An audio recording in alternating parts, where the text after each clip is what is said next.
Assalamualaikum warahmatullahi wabarakatuh.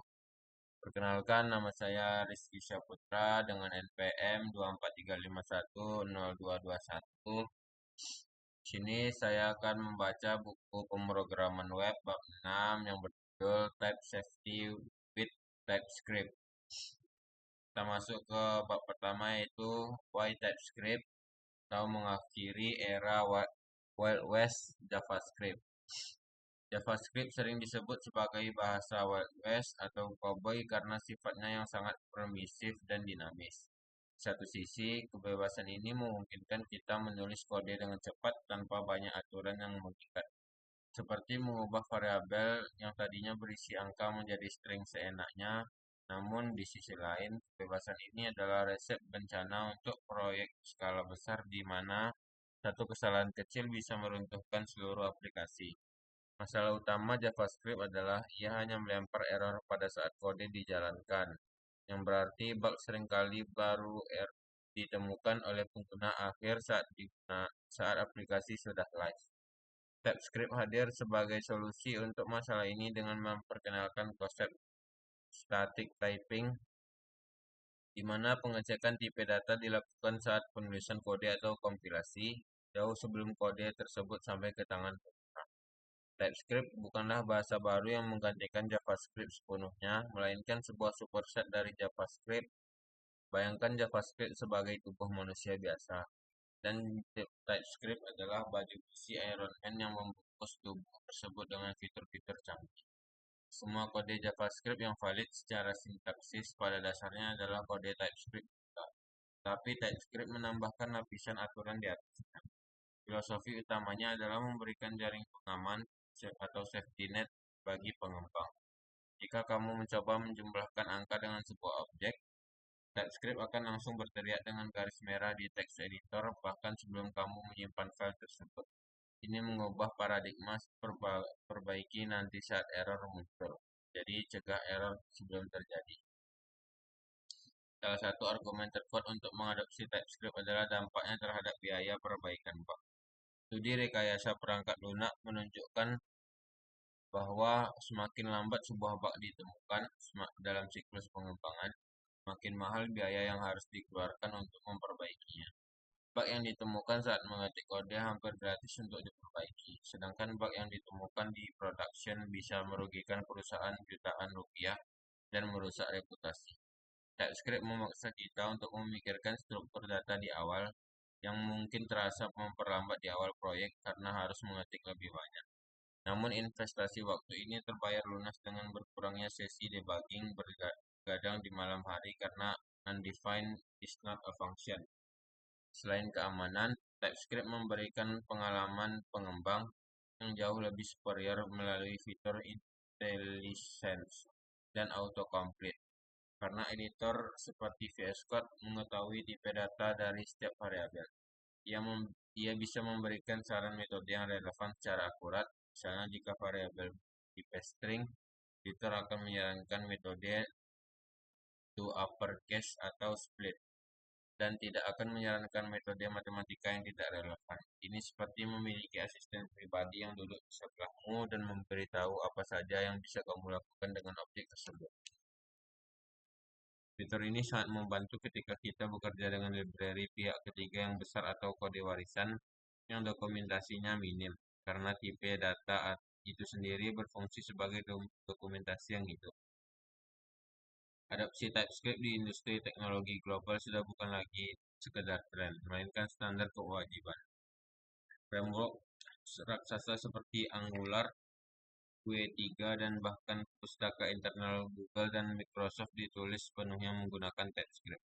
React, meskipun tidak memaksa, sangat merekomendasikan penggunaan TypeScript untuk skalabilitas komponen. Ini berarti sebagai calon web arsitek, kemampuan menulis TypeScript bukan lagi nilai tambah, tapi sudah menjadi prasyarat dasar. Menolak belajar TypeScript sama dengan bersikeras menggunakan mesin ketik manual di era komputer. Kamu mungkin masih bekerja, tapi kamu akan jauh tertinggal dalam efisiensi dan kualitas output. Terakhir, transisi ke TypeScript mengajarkan kita pola pikir yang lebih disiplin dan terstruktur. Kita dipaksa untuk mendefinisikan kontrak data yang jelas antar modul. Apa yang input terima dan apa yang output kembalikan. Ini mengurangi ambiguitas komunikasi antar anggota tim, terutama dalam tim yang memisahkan peran front-end dan back-end. Front-end developer bisa meminta definisi tipe dari back-end sebelum API selesai dibuat. Memungkinkan kerja paralel yang efisien, TypeScript adalah bahasa yang menjembatani kesenjangan antara fleksibilitas bahasa script dan ketatnya bahasa pemrograman sistem seperti Java atau C. Kita masuk ke subbab 2 yaitu basic types dan inference. Fondasi yang kokoh. Sistem tipe di TypeScript dibangun di atas tipe data primitif yang sudah kita kenal di JavaScript, yaitu string, number, dan boolean. Namun bedanya adalah di TypeScript, sekali kamu mendeklarasikan variabel sebagai string, variabel tersebut haram hukumnya diubah menjadi number atau tipe lain. Ini disebut type annotation hard explicit. Contohnya let nama string sama dengan Budi. Jika di baris berikutnya kamu menulis nama sama dengan 10, kompilator akan menolak mentah-mentah. Ketegasan ini mencegah kejadian konyol di mana variabel ID pengguna yang seharusnya angka tiba-tiba berubah menjadi objek karena kesalahan logika di dalam loop yang kompleks. Primitif ini adalah blok bangunan terkecil yang akan menyusun struktur data yang lebih raksasa nantinya. Selain primitif, TypeScript memberikan kontrol yang lebih granular terhadap tipe data koleksi seperti array dan tuple. Untuk array, kita bisa menentukan tipe elemen di dalamnya secara spesifik, misalnya number atau array number, yang menjamin bahwa array tersebut hanya boleh berisi angka. Jika kamu mencoba menyelipkan string ke dalamnya, TypeScript akan memblokirnya. Lebih ketat lagi, ada tipe tuple yang memungkinkan kita mendefinisikan array dengan panjang tetap dengan tipe elemen yang urutannya spesifik. Contohnya, koordinat GPS bisa didefinisikan sebagai number atau format data CSV sebagai string number boolean. Tuple sangat berguna ketika kita ingin mengembalikan beberapa nilai sekaligus dari sebuah fungsi tanpa harus membuat objek baru yang berlebihan. Salah satu fitur tercerdas dari TypeScript adalah tipe inference. Kamu tidak selalu harus menulis tipe data secara eksplisit jika nilainya sudah jelas. Jika kamu menulis let score sama dengan 100, TypeScript secara otomatis menyimpulkan bahwa skor adalah number. Tanpa kamu perlu menulis number, kemampuan inference ini membuat kode TypeScript tetap bersih dan ringkas, tidak terlalu bertele-tele seperti bahasa Java atau C versi lama. Prinsip terbaiknya adalah biarkan TypeScript menyimpulkan tipe jika bisa, dan tulis anotasi tipe secara manual hanya jika inferensinya salah atau terlalu samar. Ini menjaga keseimbangan antara keamanan tipe dan keterbacaan kode. Namun ada satu tipe data yang menjadi musuh dalam selimut bagi pemula, tipe ANI. Tipe ANI adalah cara untuk mematikan pengecekan tipe TypeScript untuk variabel tertentu, membuatnya berperilaku kembali sebagai JavaScript biasa. Gunakan ini ibarat menggunakan cheat code God mode dalam game. Kamu bisa melakukan apa saja, tapi itu menghilangkan tantangan dan tujuan utama permainan. Variabel bertipe ANI bisa diakses seperti properti apapun, dipanggil sebagai fungsi atau diubah menjadi tipe apa saja tanpa peringatan. Penggunaan ini harus dihindari sebisa mungkin karena ia menular. Jika satu variabel ini masuk ke dalam fungsi, output fungsi itu mungkin jadi any juga, dan perlahan seluruh keamanan aplikasi. TypeScript juga memiliki tipe spesial untuk fungsi, yaitu void dan never. Tipe void digunakan untuk fungsi yang tidak mengembalikan nilai, sedangkan never digunakan untuk fungsi yang tidak akan pernah selesai dieksekusi sampai akhir. Contoh penggunaan never adalah fungsi yang melempar error, atau fungsi yang memiliki infinite loop. Tipe never juga sering muncul dalam analisis aliran kode untuk menandakan kasus yang mustahil terjadi. Bantu developer memastikan bahwa semua kemungkinan dalam logika sudah ditangani dengan benar. Ketiga yaitu interface dan tipe aliases cetak biru objek. Dalam pengembangan aplikasi, kita jarang bekerja dengan variabel tunggal. Kita lebih sering bekerja dengan objek kompleks yang mempresentasikan entitas nyata seperti user product atau transaction. Untuk mendefinisikan bentuk dari objek-objek ini, TypeScript menyediakan dua alat utama, interface dan tipe alias. Interface adalah cara untuk mendefinisikan kontrak struktur objek. Misalnya interface user, berarti setiap objek yang mengaku sebagai user wajib memiliki properti ID berupa angka dan name berupa string. Jika ada properti yang kurang atau tipenya salah, TypeScript akan menganggap objek tersebut tidak valid. Konsep ini mirip dengan kontrak hukum jika syarat tidak dipenuhi, kesepakatan batal. Selain properti wajib, interface juga mendukung optional properties, yang berarti properti tersebut boleh ada atau tidak. Ini sangat berguna untuk data yang tidak terlalu tersedia seperti avatar pada profil pengguna baru. Interface juga mendukung properti read only yang memastikan bahwa nilai properti tersebut hanya bisa diisi saat objek pertama kali dibuat dan tidak bisa diubah lagi setelahnya. Ini membantu menerapkan konsep immutability pada level properti, cegah perubahan data yang tidak sengaja yang sering menjadi sumber bug di aplikasi kompleks. Interface sangat disukai dalam pemrograman berorientasi objek karena mendukung fitur merging gabungan deklarasi yang sering dipakai oleh penulis library. Fitur paling powerful dari sistem tipe TypeScript adalah kemampuan untuk menggabungkan tipe menggunakan union types dan injection types. Union type mungkin sebuah variabel memilih salah satu dari beberapa tipe mirip logika atau contohnya tipe status, loading, sukses, error. Variabel dengan tipe status hanya bisa diisi oleh salah satu dari tiga string tersebut. String lain seperti pending akan ditolak. Ini menghilangkan penggunaan magic strings yang rawan typo dan membuat alur logika aplikasi menjadi sangat jelas. Union type sangat sering digunakan bersamaan dengan type guard untuk menangani berbagai skenario respons API yang mungkin sukses atau gagal. Di sisi lain, intersection type berfungsi sebagai menggabungkan beberapa tipe menjadi satu tipe baru yang memiliki semua properti dari tipe-tipe penyusunnya. Mirip logika dan, misalnya jika kamu punya tipe identity dan tipe identity dan konteks, objek berupa kamu employee wajib memiliki semua properti.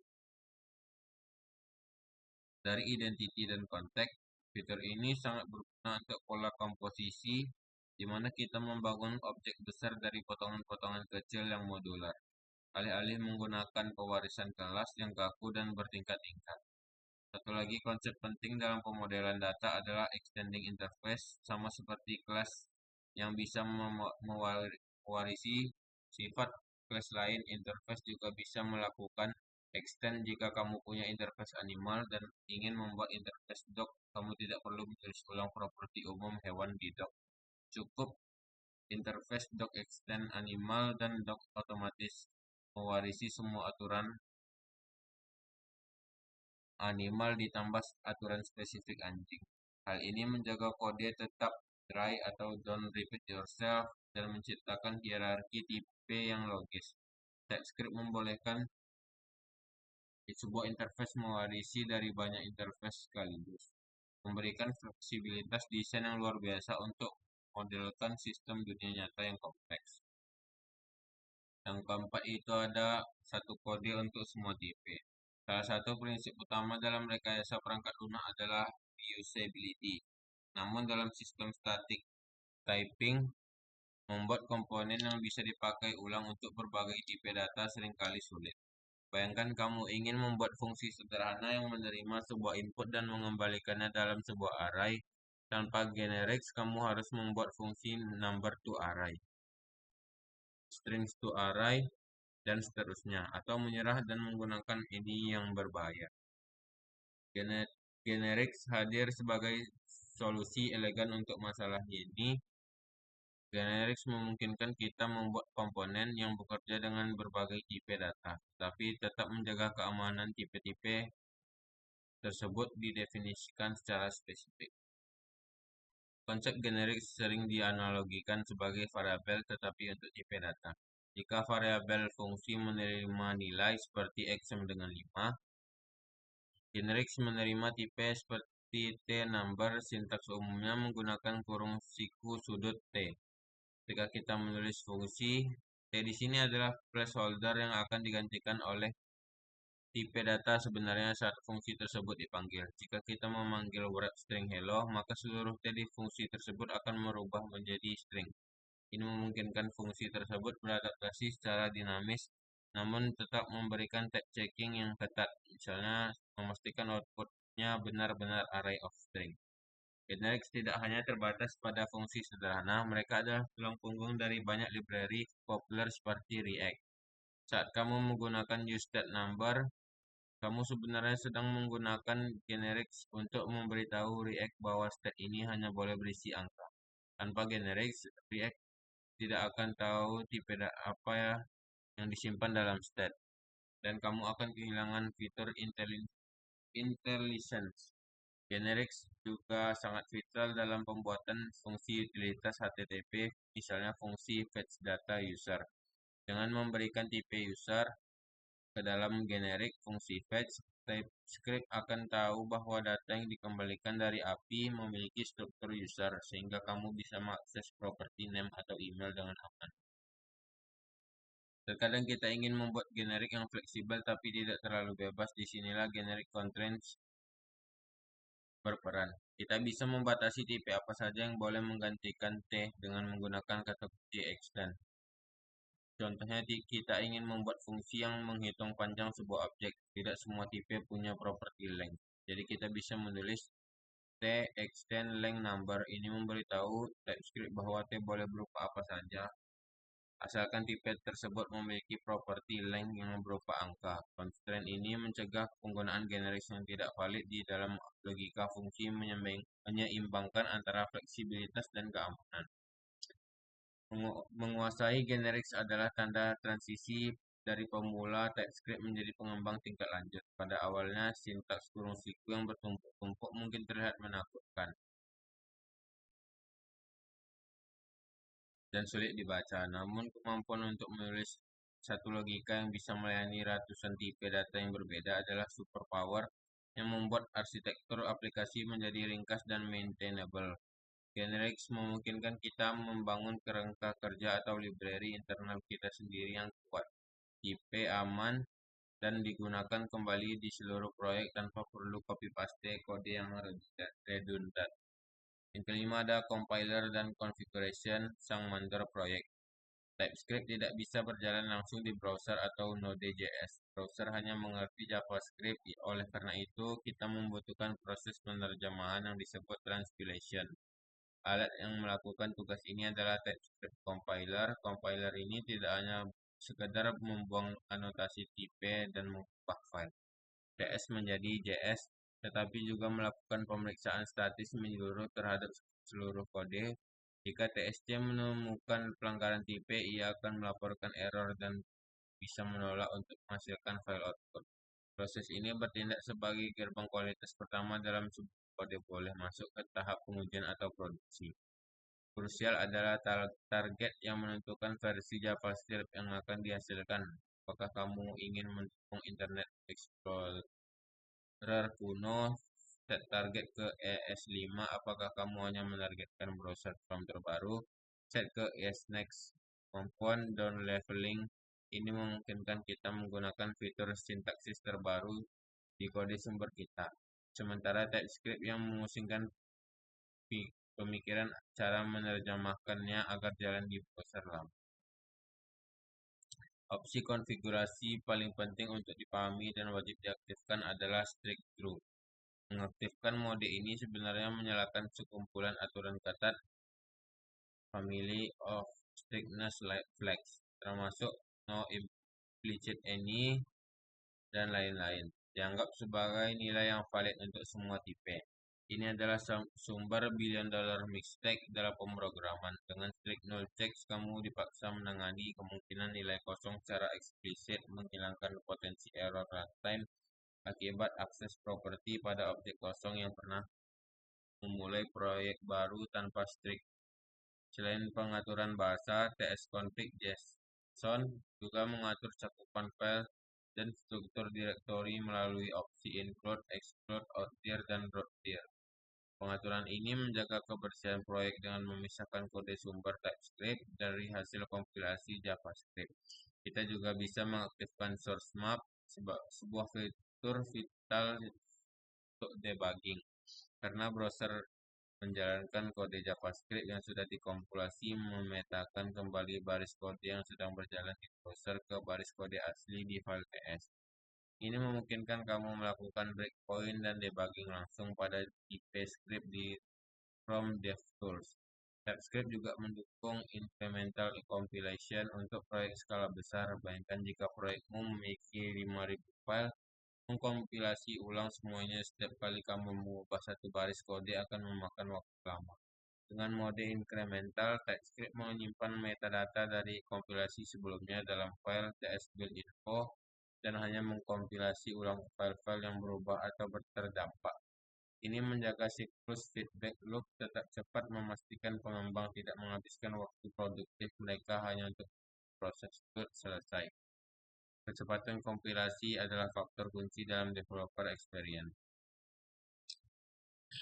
Selanjutnya di sini ada kesimpulan evolusi menuju kedewasaan kode. Bab ini telah menjadi titik balik di mana kita berhenti sekadar menulis kode agar jalan dan mulai menulis kode agar bertahan. TypeScript bukanlah tentang mempersulit diri, melainkan investasi ketenangan pikiran. Berikut adalah pilar-pilar utama yang harus kamu bawa pulang. Pertama itu safety net di atas segalanya.